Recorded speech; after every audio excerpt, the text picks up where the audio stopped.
So, hello mga kapatid, pasensya na po. Relive po tayo, may kunting, ano, ano nangyari sa ating live, no? So, salamat sa Diyos. Unang-una, pag-ibig at kapayapaan ni Kristo.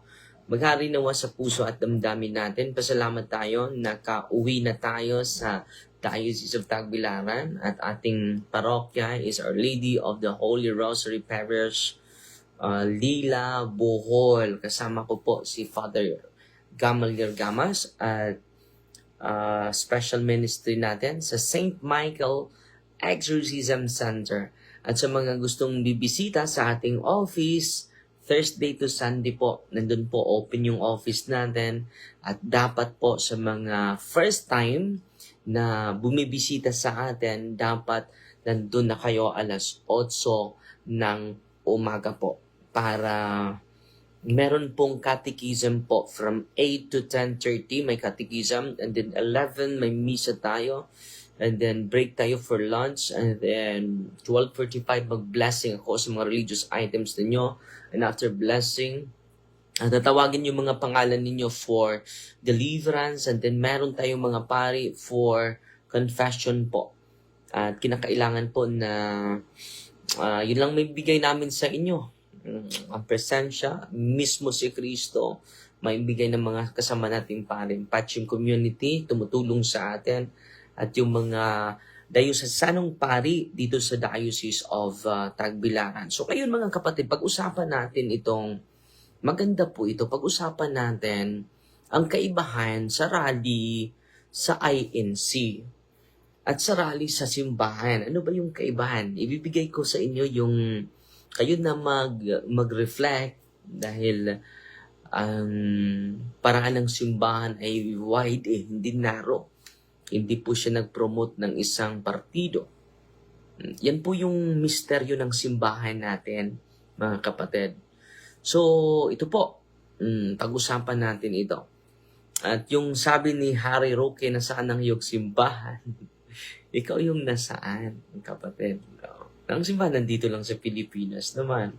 And then, last June 28, nagsagawa sa pamagitan ni Bishop Jose Colin, ang hirap ng pangalan, please, no?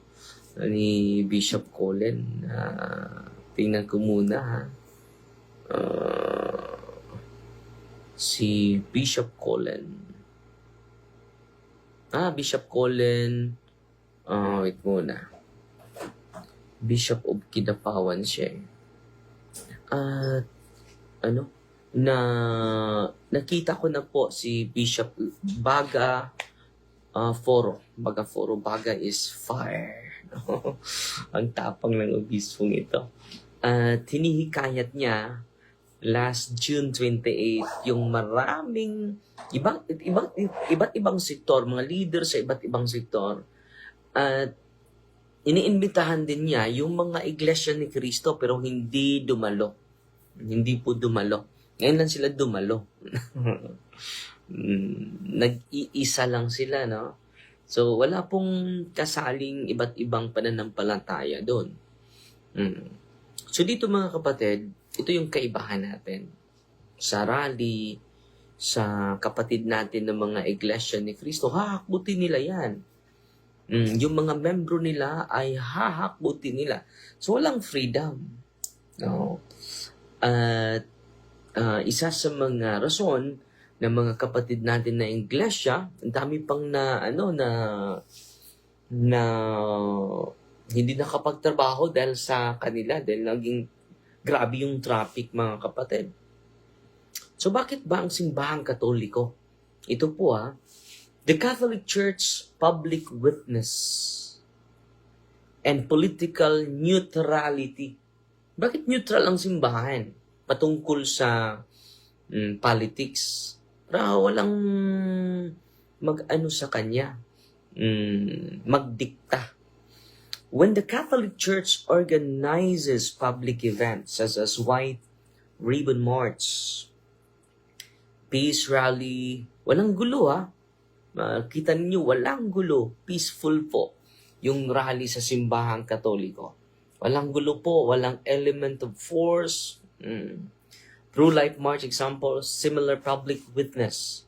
It propose is ordinary to uphold moral and social principles rooted in the gospel and the dignity of the human person. So ano pala yung nasa likod ng simbahan? Bakit nag-promote siya ng neutrality? Because our proclamation, our mission is to proclaim the truth. Not a political parties.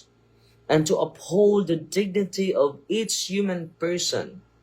Yan po yung essence, kapatid na Harry Roque.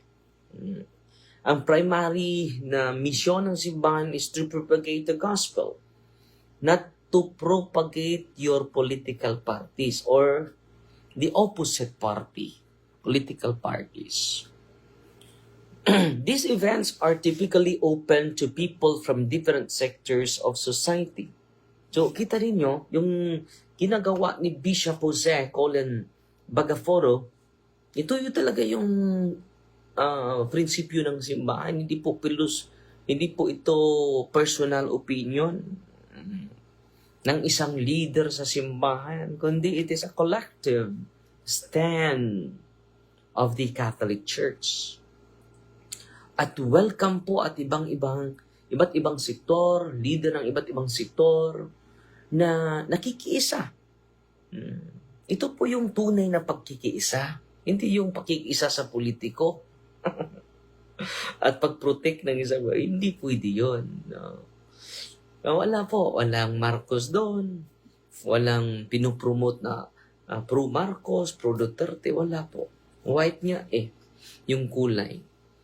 In many cases, the individuals of different religious traditions who share the same concern, dahil the same concern lang yung ating concern for justice, kapayapaan, human dignity, or the common good. Hindi po ideolohiya ang pinopromote ng simbahan, mga kapatid, kundi common good. Hindi lang for the good of the Catholic Church. Ang ginagawa ng mga kapatid natin na Iglesia ni Cristo for their good. At sino ba nag-endorso? Sino ba ang inendorso ng mga Iglesia ni Cristo? Di ba si Marcos din? Kayo ang rason. Kayo isa sa mga rason. Hindi lang kayo ang rason. Kayo ay isa sa mga rason bakit naging presidente si Marcos. Dahil sa inendorso ninyo Ngayon, yan, ang napala ninyo, iniendorso nyo si Marcos. Ako nga, hindi ako nagbuto ni Marcos. Hindi din ako nagbuto ni Duterte.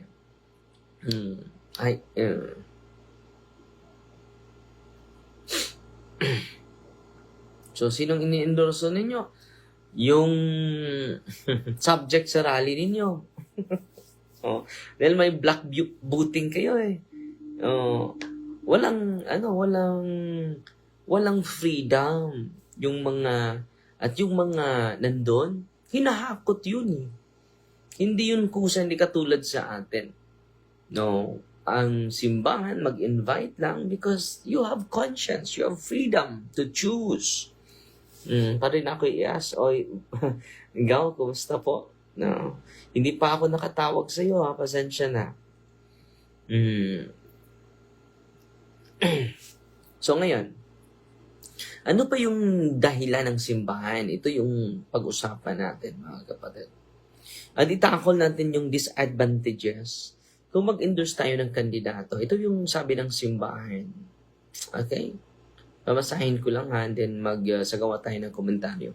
As a general principle, the Catholic Church does not officially endorse political candidates or political parties. Instead, especially during election periods, the Church teaches the faithful to evaluate candidates according to moral character.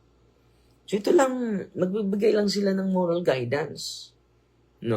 Siguro, i-evaluate ninyo yung kandidato. Ito yung aral ng simbahan. According to their moral character. May moralidad ba yan?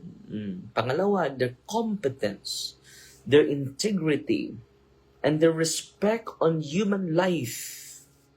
Yan din. Commitment to justice, honesty, and dedication to common good. Yan lang yung sinasabi ng simbahan. I-evaluate ninyo yung kandidato ninyo. Huwag niyong ibuto yung walang moralidad, walang commitment, walang competence, walang integridad, walang respeto sa buhay, hindi committed sa hustisya, hindi honest, dedicated for the common good. Yan ang sasabihin ng simbahan. The church forms consciences rather than instructing Catholics to vote for particular politician. So ano yung role naming mga pare is to form your conscience. Kayo na bahala mag-decide. Hindi naman robot yung mga Katoliko eh. For this reason, speakers at Catholics sponsored public events are often drawn from different sectors of society. Religious leaders, yung mga pastor, yung mga imam, yun po, yung nakikita natin sa June 28. Attention, kapatid na Harry Roque, hindi mo ba yun nakita? Or nagbulag-bulagan lang tayo, kapatid. Educators, yung mga guro, yung mga philosophers, no? Civil society representatives, professionals, youth leaders, and advocates for social justice, rather than serving a campaign platforms for political candidates. Meron nang pumapasok ng mga grupo nila ni Duterte. Hindi pinapasok dahil hindi po ito political parties. It is for the love of God and for the love of our country. Not promoting one personalities. No? Yan po yung simbahan. Ang ganda ng simbahan, no? Binubuklod niya lahat. Nakikita ko ba nagsasalita yung Muslim, nagsasalita yung iba't ibang leader sa sectors. Pero, i-compare natin mga Iglesia ni Cristo. Talagang Iglesia ni Cristo at mga leader nila. Yan ang kaibahan sa tatag lang ng tao, kapatid. This approach reflects the church's long-standing teaching. Matagal na po ito. Even sa early church fathers natin, si St. Justin the Martyr, taught that the Christians should be exemplary citizens who pray for rulers so that civil authority may govern with justice and wisdom, while recognizing that ultimate allegiance belongs to God rather than to earthly power. Yung allegiance natin ay sa Diyos, sekundary lang yung mga tao, yung earthly political power po. Sabi niya, St. Justin the Martyr, First Apology, chapter 17, sabi niya, we worship God alone.